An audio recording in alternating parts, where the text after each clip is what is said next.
Back in the Britannia, fans face off, courtesy of the Brizzle.com. It's the big one. It's the one we all look forward to. Oh, can't wait.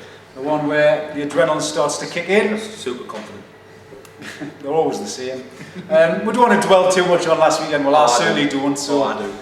What do you think of you? Obviously, predictable draw. Predictable draw, great. You know, fantastic. Gus Poyet gets his tactics right again. Conor Wickham had the chance to win the game. You know, really again building those foundations. So that's enough of Sunderland. That's enough of Sunderland. Newcastle. Well, there you go. Pardew gets manager of the month, sitting in his office, polishing it. Thinks, what am I going to do Saturday? Stephen Taylor suspended. I'll bring back Mike Williamson in. Not bother bringing Haidara back in and moving Dummett inside. Logical decision. We'll concede 8 goals this week. We'll go out the Carling Cup. 8? It hasn't been a good week. 8? And poor Jack Anik after the other night. I feel sorry Jack's coming. But I'm with you, son to son. Oh, Jack! I'm with you, son to son. They'll target you. Don't worry about it. That's Jack good. Oh, boss of it. At the end of the day, we're playing a team who's 2 points above the relegation zone. So let's kick in. What do you think? Let's kill it. Come on then. Tell us how confident you are. Right. We haven't. Well, you know, we're going for a record. 4 off the trot. At St James's Park. I think we've scored, our last 2 visits we've scored 6 goals, which is amazing. We haven't scored 1. You know, I've got what are you, Alan? Sackpardew.com. I was listening to a stat on the way over, Lee, radio, John O'Shea, our rock. He hasn't lost in 5 games against us, so, you know, that's good for Sunderland. He's a rock, you know what I mean? Well, you know, if you look back at the last 5 games, certainly the last 4, we haven't won in 5, the last 4, we failed to take the lead in any of them. And I think chasing the game, we've always struggled to chase the game. The last 2 home games, obviously, which we've lost 3-0. The first one, we were actually in the game for a large part of the game. CCA got a goal disallowed. But last year, from moment 1, brilliant. You were absolutely superb. Class. I couldn't knock you. Everything you did, we were an embarrassment, to be honest with you. We didn't even fight that particular day. And the manager knows that he's under severe pressure for this particular game, because I don't think any manager in the history of the club has lost 4 on the bounce against Sunderland.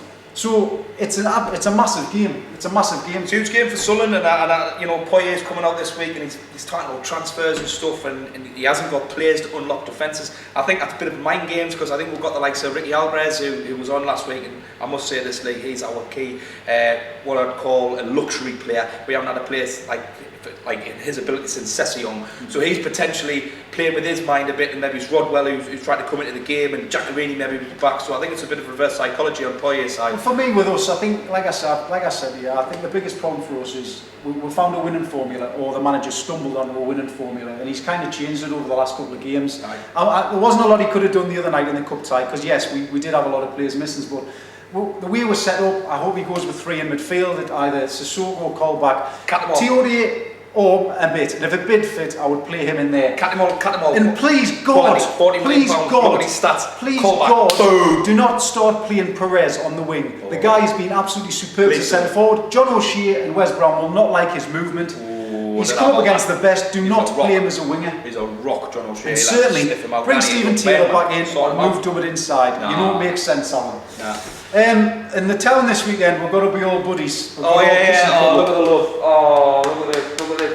I really couldn't believe the police statement. Now, don't get us wrong, the police will be there in great numbers, and when the Sunderland fans get off the train, they're going to have to deal with problems. It's just the way things is, but the Sunderland fans deserve a lot of credit for what happened when John and Lee died. For fundraising. Yep. So I hope everyone has a good day. Yeah. I think enjoy it. Personally, I don't think everyone's focusing on the early trains, and there's no Pacific trains. I personally think there's not going to be a lot goes on before the game. I think it's going to be very well policed, and there's going to be pockets. I think where the danger is final whistle, win, lose or draw. I think it's going to be hell on. I think the